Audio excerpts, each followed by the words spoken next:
What's going on, y'all? J-Rez here. Yesterday, I brought you guys how to beat cover two man using real football simulation style concepts. Today, we are going to talk about regular cover two. So, again, we're going to call our play out of our concepts. We're going to go to our verticals concept, and we're going to call everybody's favorite Madden play four verticals. And for now, we're just going to call it out a normal Y off versus cover two. To start, let's talk about how we can tell that it's cover two. So, couple big indicators here. One, if you look at the outside corner on both sides, even though it's a little hard to see from the zoomed out view, and I'll show you guys in replay in a second, you'll see that instead of being on the inside shoulder of the receiver, they're both on the outside shoulder of the outside receiver. And instead of looking at the receiver, they are looking inside towards the quarterback. So I see this and I'm going to think, hey, it's cover two. Now, the weaknesses in cover two are the deep middle of the field between the safeties and the sideline, but behind the corner in front of the safety. So, just looking at this right now, I think that X or B is likely to be open.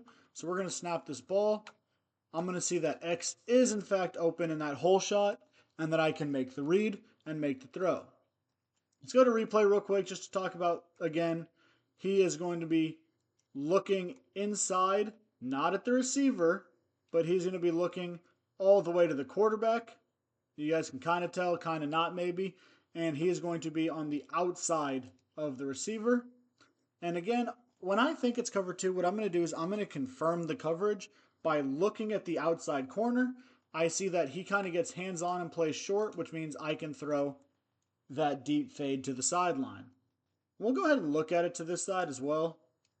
We may or may not have been able to throw it. Let's take a look again if we don't get shedded and see what happens. Yep, and you guys can see right up the sideline, right in that hole shot. So, hey, we're not making a single hot route. We're not making a single audible. We are just calling our cover two. We're our cover two beater of four verticals, snapping this ball, and you'll see, hey, here we go again and again and again. We're going to be able to complete that. Now, what's our second concept? Our second concept, also a deep pass, is going to be our Mills concept.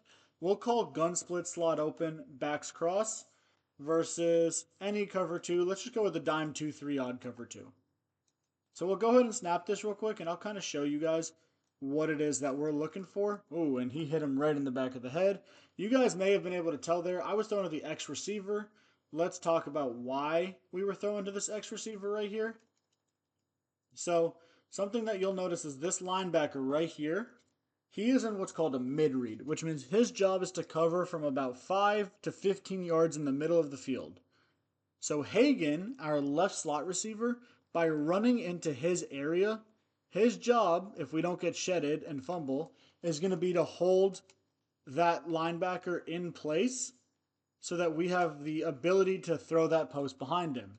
Now, Michigan's got a pretty good defensive line. They're obviously coming after us pretty well right now. We don't really have time to make this throw.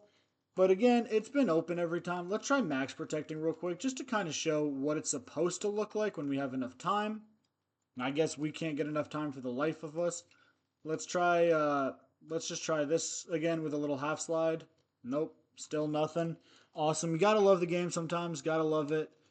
Let's go ahead and try this one more time right here. There we go. Our line's holding up well. And you'll see that we can finally throw that post right on the inside. All I did was put on base blocking. So LB and then down on the left stick to put on base blocking. And you guys will see that if we can get a half second, we have that post every time. This time what I'm going to do is I'm going to go base blocking again, but I'm just going to block both my running backs just to kind of really give us enough time to make a throw. I guess we don't have enough time to make a throw for the life of us right now, which is pretty awesome that the game is being difficult when I'm trying to show you guys. Again, that post gets open. You guys have seen it, even if it wants to be difficult right now. Let's just try something like this real quick just to see if that'll help. I don't know if it will or not. Yeah, I mean, Michigan's just going crazy on the defensive line right now. Let's try double teaming their most dangerous man over here and seeing if that gives us an extra second. There we go. All we did is we double teamed him and we had some time for a second. Finally, let's try it again, see if it works again. This time we're going to get shedded up the middle. But hey, you know what? Let's go to replay anyways because this will still be a good indicator. Right here on this deep in route, he is holding the attention of both of these linebackers right here, which gives us space to make the throw on the post right there. Let's try this. We're going to base block. We're going to double team, so we're going to have 2 double teams. I mean, yeah, guys, I don't know what to tell y'all. Let's try this. Let's just max pro with a double team. There we go. Kind of an idea right there, right? Um, but you guys can kind of see, right? Like, hey, when we have the time and we're not getting practice mode shedded right now, because practice mode sheds are a very real thing, we've had time to throw that post every time. So let's just go ahead and call another one real quick just to show you guys, hey, this is a concept, not a mandatory play. So here's what we're going to do. We'll just snap this ball real quick. And you guys see that that post is starting to come open. That's on me, by the way. That's a bad throw on my part. It's not open. I just made a bad throw. By throwing it a little bit too soon. Let's go ahead and try this again.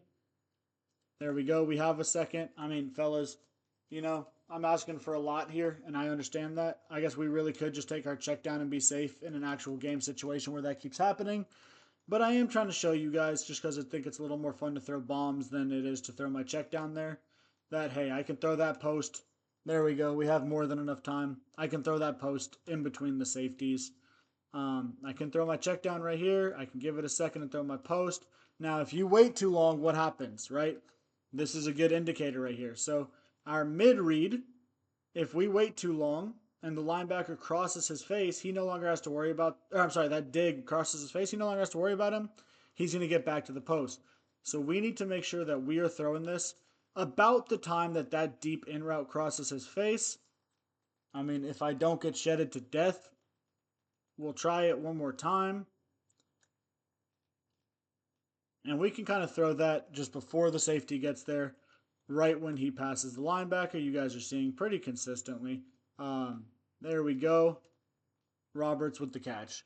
So that's 2 concepts that you guys can bring with you into your next game. Oops, didn't mean to put a hot route right there. That's 2 concepts that you guys can bring with you into your next game to beat cover 2 every single time, provided you don't get shedded, I guess. So, again, hopefully we'll go part 3 tomorrow. It might be a little bit later, but now you guys have an idea of how to identify and beat cover 2 and cover 2 man. Thank you for watching. Peace.